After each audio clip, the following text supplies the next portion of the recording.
চৌঠা সেপ্টেম্বর অর্থাৎ বুধবার কোচবিহারে রাত দখলের কর্মসূচি চলছিল এবং এই কর্মসূচিতেই উত্তেজনা। মাথাভাঙায় নির্যাতিতার প্রতীকী ছবি মুছে ফেলার অভিযোগ স্থানীয় তৃণমূল কর্মীদের বিরুদ্ধে এবং প্রতিবাদে মারধরের অভিযোগও উঠেছে। আপনাদের জানিয়ে রাখি, মাথাভাঙায় নির্যাতিতার প্রতীকী ছবি মুছে ফেলার অভিযোগ উঠেছিল এবং এই প্রতিবাদে মারধর করা হয়েছিল। অর্থাৎ যে প্রতিবাদ, যে মোমবাতি প্রজ্বলন এবং বুধবার কোচবিহারে রাত দখলকে কেন্দ্র করে হয়, সেখানেই এই ঘটনা ঘটে। আমি ছিলাম কি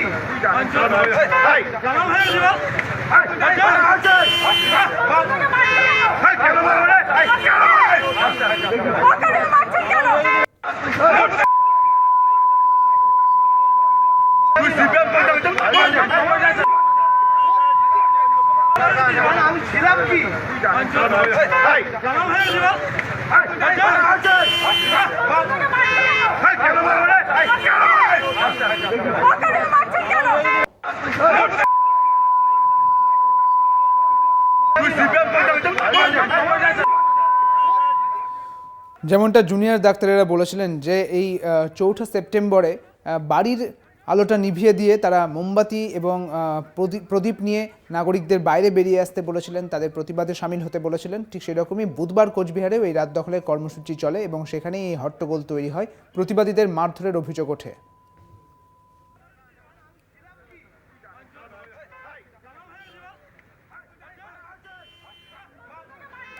বুধবার কোচবিহারে রাত দখলের কর্মসূচি এবং তা ঘিরে উত্তেজনা। মাথাভাঙায় নির্যাতিতার প্রতীকী ছবি মুছে ফেলার অভিযোগ উঠেছে এবং অভিযোগ উঠেছে স্থানীয় তৃণমূল কর্মীদের বিরুদ্ধে, প্রতিবাদীদের মারধরেরও অভিযোগ ওঠে।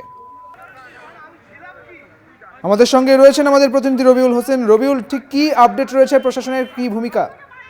দেখো সুদীপ্ত, গতকালের ঘটনার পর আজ কিন্তু প্রশাসনের তরফ থেকে কোনো আপডেট না পেলেও ইতিমধ্যেই কিন্তু ঘটনাস্থলে পৌঁছে গিয়েছেন তৃণমূল কংগ্রেসের কোচবিহার জেলার চেয়ারম্যান রয়েছেন গিরীন্দ্রনাথ বর্মন। তিনি কিন্তু ঘটনাস্থলে পৌঁছে গিয়েছেন এবং পৌঁছেই একেবারেই কালকের যে ঘটনা তার একেবারে 180 ডিগ্রি মোড় ঘুরে পাল্টা দাবি তুলছেন তৃণমূল কংগ্রেসের তরফ থেকে। তিনি গিরীন্দ্রনাথ বর্মনের একেবারে স্পষ্ট বক্তব্য, গতকাল যারা বিক্ষোভ দেখিয়েছিল তারা সাধারণ মানুষ নয়, তারা সকলেই সিপিআইএম এর কর্মী সমর্থক এবং তারা রাস্তায় মুখ্যমন্ত্রী মমতা বন্দ্যোপাধ্যায়ের যে পরনের হাওয়াই চটি, সেই হাওয়াই চটি কিন্তু তারা রাস্তায় এঁকেছিল এবং একই সাথে বিভিন্ন রকম কুৎসা গাইছিল এবং কুরুচিকর মন্তব্য করছিল। কারাই মারধর করেছে, কাদের ওপর অভিযোগ তোমাকে জানিয়ে রাখি। এবং তারপরেই কিন্তু গিরীন্দ্রনাথ বর্মন আরো জানান যে এই যে ছবি মোছার ব্যাপারে যে অভিযোগ রয়েছে, তিনি বলেন যে সম্পূর্ণ ঘটনা বিক্ষোভ পার হয়ে যাওয়ার 30 মিনিট পর তৃণমূল কংগ্রেস কর্মীরা আবেগতাড়িত হয়ে সেই ছবি মুছে দিয়েছে, কিন্তু মারপিটের ঘটনা একেবারেই তিনি সম্পূর্ণরূপে অস্বীকার করে গেছেন এবং তিনি বারবার দাবি করছেন যে তৃণমূল কংগ্রেস এবং মুখ্যমন্ত্রী মমতা বন্দ্যোপাধ্যায়কে কালিমালিপ্ত করতেই কিন্তু সিপিআইএম সহ বিরোধী যারা রয়েছেন তারা এই চক্রান্ত করছে। বেশ, অনেক ধন্যবাদ রবিউল তোমাকে। বুধবার কোচবিহারে রাত দখল কর্মসূচিতে উত্তেজনা এবং এই কর্মসূচিতে উত্তেজনায় মাথাভাঙায় নির্যাতিতার প্রতীকী ছবি মুছে ফেলার অভিযোগ উঠছে।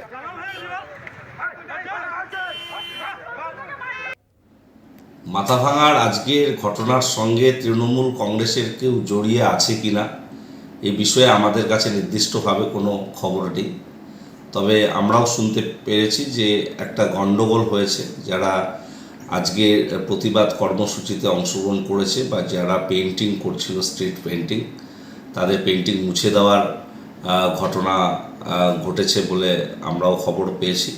কিন্তু কারা এই ধরনের ঘটনা ঘটালো কিংবা এ ধরনের বিষয়ের সঙ্গে জড়িয়ে পড়লো আমরাও খোঁজ নিচ্ছি। তবে এটুকু বলতে পারি, আমাদের দল এই সমস্ত বিষয়কে কখনোই অনুমোদন করে না। কারণ প্রতিবাদ যারা করছে, যারা জুনিয়র ডাক্তাররা প্রতিবাদ করছে, যারা শিল্পী সমাজ বা নাগরিক সমাজ প্রতিবাদ করছে, সেই প্রতিবাদের যৌক্তিকতা আছে। এর পিছনে বিজেপি এবং সিপিএম রাজনীতি করছে, নন পলিটিক্যাল ব্যানারে পলিটিক্স করার চেষ্টা করছে। এটার বিরুদ্ধে আমরা এটাকে ধিক্কার জানাচ্ছি। অরিজিনালি উনারা হচ্ছে শাস্তি চাচ্ছে না, জাস্টিস চাচ্ছে না, উনারা চাচ্ছে পদত্যাগ মমতা ব্যানার্জির। ক্ষমতা দখলের একটা চেষ্টা করা হচ্ছে পিছন দিক থেকে। এই যে চক্রান্ত সিপিএম এবং বিজেপির, এই চক্রান্তের বিরোধী আমরা করছি। আজকে পশ্চিমবঙ্গ গণতান্ত্রিক লেখক শিল্পী সংঘ আর গণনাট্য সংঘ দুটো গণসংগঠনের ডাকে আরজি করের যে ঘটনা, সেই ঘটনা নিয়ে